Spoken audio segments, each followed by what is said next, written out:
Hey guys, how's it going today? So what do I got on my plate today? I've got a 2011 Jeep Wrangler. And the customer said he's got a pungent smell that was coming from the rear. He's been smelling it for a little while now. He said it was from the left rear. He said the thing could be sitting overnight and he could still smell it the next morning. He said, and then the brakes started grinding. And he believes it's coming from the rear. The guy's not dumb. You know, he kind of knows a little bit about his vehicle. He does a little bit of his own work, not much. But he's not dumb. He knows stuff. I've done work on his Hummer. You've probably seen videos of his Hummer. I've done work on that. But anyway, so I got it up in the air and I looked at it, and sure enough, the left rear is grinding. The axle seal is leaking too. So the point of this video is I'm going to show you about changing axle seals and bearings on these, because you have to change the bearings when you change the seals because they're pressed on to the axle shaft themselves. But let me just show you what I got real quick. So here, as you can see, there is nothing left of those pads, and it's grinding dead into the rotor. But if you look on the back side here, you see that backing plate? You see how munged up it is?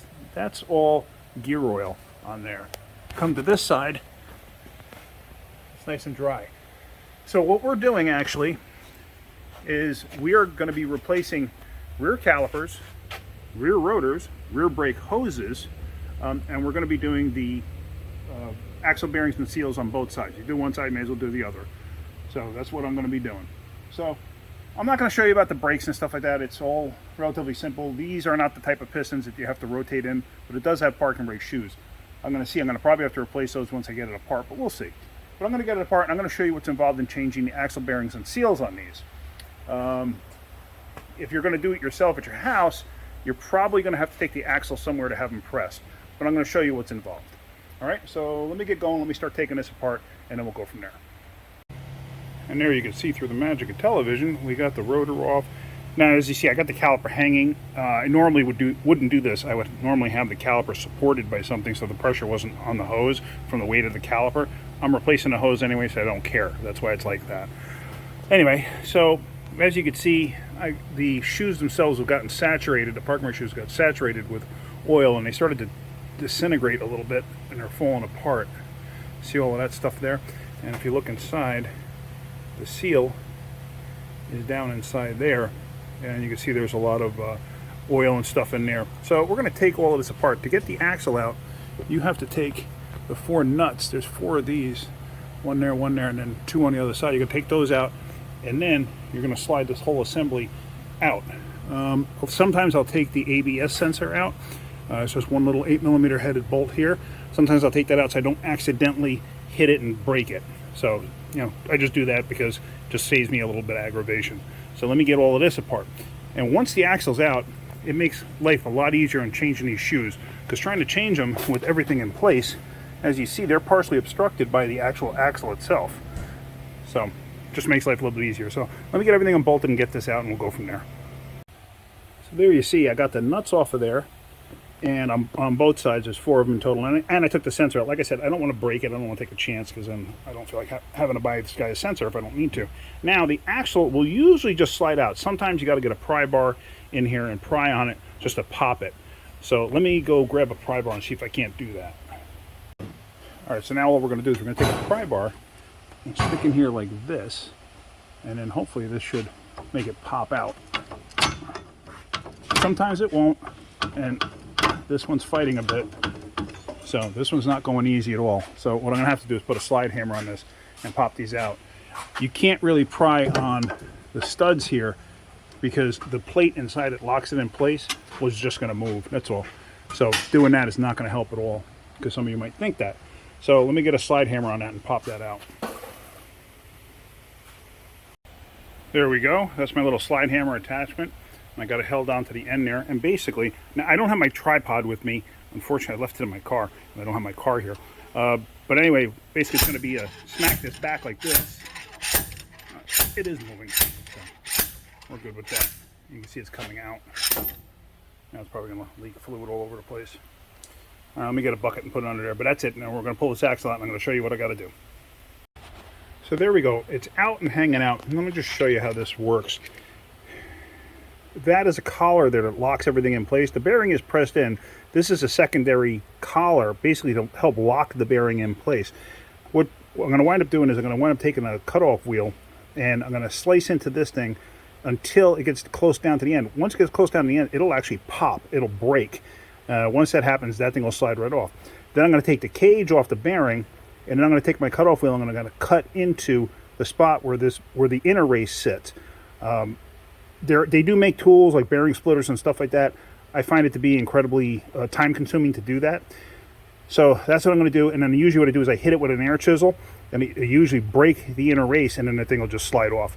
Nice thing about that is the inner race, I can then use that when I'm pressing this whole thing back together. Now, if you notice, you could see the roller bearings on that. Here's the new one. You can't see the roller bearings. Roller bearings are on the inside.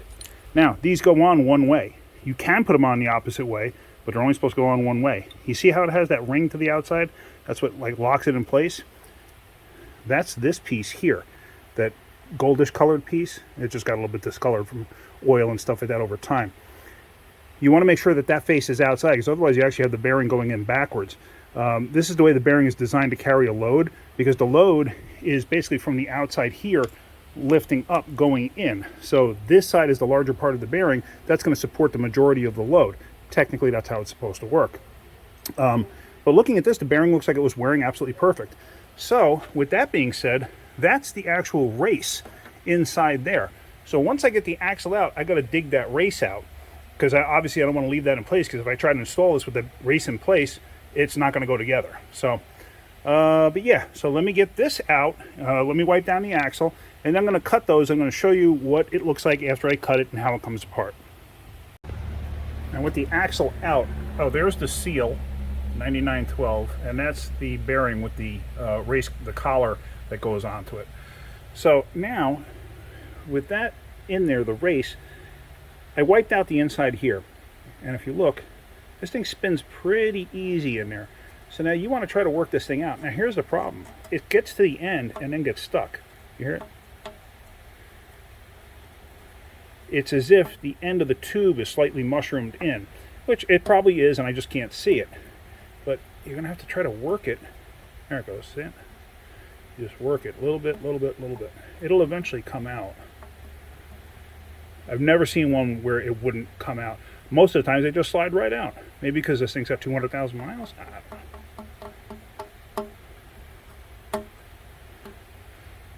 You don't want to do it so hard on one side as you're trying to do this, because then you'll actually just cock it in place.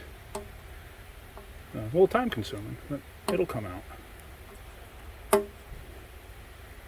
So let me get this out. Sometimes you actually got to tap it back in a little bit just to get it straight, because it is at a slight angle where this side's out a little further. So let me get this thing out, but you got the general idea what I'm doing here, and it will come out. Alright, so there it is. The axle's out. Now what I'm going to do is I'm going to take my cutoff wheel here, and I'm going to slice this collar off. Like I said, that's a pressed-on collar. The bearing itself is pressed on also. This is like a redundant piece to actually ensure that the bearing stays in place, because if it didn't, an axle could slide out. So anyway, it's basically like a, I guess they could call it a C-clip eliminator, because this end of the axle doesn't have C-clips, so to retain it in place. So now what I'm going to do is I'm going to cut this, and like I said, it'll pop once I get down close enough to the axle. I might even cut into the axle just a hair. If you nick the axle, it's not going to hurt anything. We don't have a high-performance application here. I've never seen an issue. I've never seen an axle break if this gets nicked. You don't want to nick the end where the seal sits, because that'll create a leak. So let me cut this and get this off. And like I said, I really can't film it because I don't have my tripod with me. But I'm going to cut this now, and then I'll show you once it cracks free, that thing will just slide out. So there we go. It cut through and it popped. So now I haven't looked to see did it nick the axle. Like I said, it's not going to matter. It doesn't going to matter. It makes a lot of sense. So now this will pry right off of there, but of course I need to hold it with two hands to do so. So this should walk it right off. There it goes. And the nice thing too is you can use this collar when you're pressing in the new bearing, because the new bearing will hang up. So that's it. I just wanted to show you that. And as you can see, it did not nick the axle itself. So now I'm going to just knock that completely off, and then I'm going to take the cage off of this. Basically, I'm going to grab it with a pair of cutting pliers. I'm going to knock this outer piece. See how it'll move out? I'm going to knock this outer piece forward a bit more so it comes off of the bearing shell, and then I'm going to grab this with a pair of cutting pliers. I'm just going to rip it, and it'll take all the rollers out, and it'll just leave the inner race in place. And here's a good view of that collar. If you look close, you can actually see where the cutting stopped, and you can actually see where it broke. And like I said, you can hear an audible snap when that actually happens. There you can see on both sides, it didn't go all the way down with the cutter before it broke. So, okay, now let's get onto the bearing itself. So using a screwdriver, I was able to get the seal to go as far forward as possible. And now usually you can go in between and get in between a roller and that inner piece of the race there, that collar piece. And like I said, trying to do this with one hand is difficult, but you do this and it'll pop. So let me grab it with both hands, this way I can do that, and it'll pop, and then that collar will come forward, and then I can rip that whole outer cage off. And that's what it looks like exposed. So now let me go get a pair of cutting pliers, dikes, whatever you want to call them, and I'm going to cut this outer cage and then rip it all out, and all those rollers are going to fall out, and then I can cut that inner piece. That inner piece will not snap like the other one did. I'm going to have to hit it with an air chisel and crack it. So let's do that. All right, so there you can see the cage is mutilated now. Now I can just grab the end of the cage and with the dikes and just rip it up. Just like that. And there it is. Now it's off. So now I can cut the inner part of the race with the cutoff wheel. Now you got to be careful of this outer section here. This outer section is actually where the seal rides. So this can come off here. See that outer piece there? You see how this is the actual axle piece where the bearing is pressed on, then this is raised up higher. That's for the seal to ride. So you got to be careful not to hit that. So now I'm going to cut into this and then hit this with an air chisel. All right, so there I cut into the race, and as you see, I did nick the axle just slightly. It's not going to hurt anything. Now what I did do too is, as I cut into it, I cut in like this, and then I tilted the blade like this and like this. This way the air chisel, when it hits it, it has more of a chance with the tapered end to like spread it apart and snap it. Now when you do this kind of stuff, be careful, because pieces of this can break off and actually come off like a grenade, and it's happened to me. Matter of fact, I don't know if you can still see it. It's a scar right there from a piece that actually blew off and actually caught me there. Make sure you wear safety goggles too. You hit this metal breaks off, it'll go flying. It could take your eye out. So just be mindful of it. This is the seal. I cut into the seal a bit. Who cares? This is the outer collar. That's the retaining piece. That doesn't matter. I've cut into that before. There's no issues there. That's just a piece that holds everything together. That is not going to have any effect on anything. You didn't ruin the integrity of it at all. So now I'm going to put this down on the ground. I'm going to hit this thing with the air chisel and snap that thing. Like I said, wear safety goggles and just be mindful. You may want to wear long sleeves or something like that just in case. Okay? And there we go. Everything's off. Everything's clean. So now what you want to do is make sure you put the retainer piece down cleanly like that. As you can see, I already put some transmission assembly gel on there. I'd use that on all like seals and stuff like that, unless it calls for something specific. So, and there you see, I did lube this up pretty good. So now all we're going to do is take this, stick this over. Try not to rub it completely alongside the axle shaft, because you can actually put a nick into the seal. I'm doing this slow and easy just for demonstration purposes. And then you want to walk it over that ledge. Get it to sit on there squarely like that. Okay. So now we're going to take the bearing, and remember what I said about the bearing. It goes on one way. So we're going to take it this way, and whoop, just going to let it drop. And now that locking collar, same thing. Now what you could do too is you could put a dash of training assembly gel on here. You could put some gear oil on there. This way when you press it on, just makes your life a little bit easier when it's going on. Now to press this on, you need a press. If you don't have a press, you could send it out to a shop that does have a press. One thing you can do too is maybe go to Home Depot, get black pipe, and find black pipe that'll actually slide over the axle. Make sure it slides over this end too, because this end is stepped higher. So you want to make sure you are able to go over this. So anyway, you get black pipe, it'll fit down on that, and then you just beat it down with a hammer. Make sure you have, at least, I'd say 3 inches up here, or however deep this is. Make sure you have at least that protruding from here. This way when you beat that down, it'll help seat everything, and you don't have to worry about bottoming it out and you're smashing the end of the axle here with a hammer. So let me do that. I'm actually going to stick this into the press. Now with that in place too, here's the old inner race. I'm going to lay that down in place, and an old locking collar, that's going to go down in place, because now I'm going to press up against these because they're going to go up over this raised edge here. This will get just temporarily stuck on there, because a lot of times I've seen people actually try to use like another collar or something that wasn't cut, or they try to use a tool and it wasn't paying attention, and it'll actually step up and actually get stuck on there, and you have a dickens of a time getting the thing off. So I'm going to do this, and now I'm going to stick this in the press. So here you see I got it set up in the press. Here's my pressing plates, and what I'm going to do is use the ram and press that thing down. Now to get in there, I kind of need a steel plate. Let me just tell you something. Old worn brake pads come in really handy. And you just shove this in between there. Now you got yourself a steel plate, and you don't really care if it gets destroyed. So now, let's start pressing on this. Should be centered enough, and that should.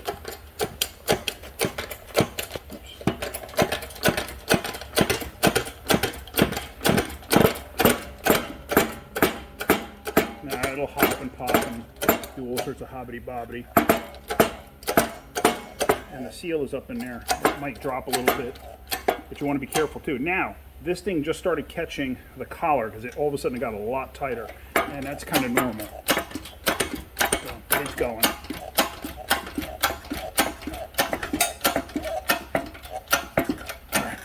I'm going to have to use two hands here. Like I said, you can do this with black pipe and a sledgehammer. What you might want to do though is knock the studs out and reverse this thing and have this on a good concrete block or a steel block or something. And this way you could drive this stuff in, like I said, by using a black pipe and a hammer, just slamming it down. I've done it. I've seen it done. So it does work. So let me do this, and we'll get back to this in a second. All right, so now that whole thing is bottomed out, and as you can see, it's up on the edge there. And if I try to crank down on this anymore, it's not going any further. Now I want to show you something. See that? The bearing is still rotating because you have no tension on the bearing. Because the tension on the bearing would be on the outside, and we don't have that. So that's all good. Now I can let this out, and we should be good to go. And then here comes that old worn out brake pad out. And you can see it fell apart, which I'm okay with. I mean, who cares? It was garbage anyway. But like I said, these things make excellent little pressing plates if you need something. You're going to take up a little space or have a flat surface. They work excellent. You can even knock the material off if you need to. But yeah, anyway, just wanted to show you that. Now I'm going to save this because it'll come in handy. Another thing comes in handy are old bearing races. Even old jack wheels come in handy to use on the press. Even large nuts, they come in handy too. So anything that you could fit on there is what you use. So, all right, let me get this off of here. And here we go again. We're out. So now this upper collar, that thing will come right off.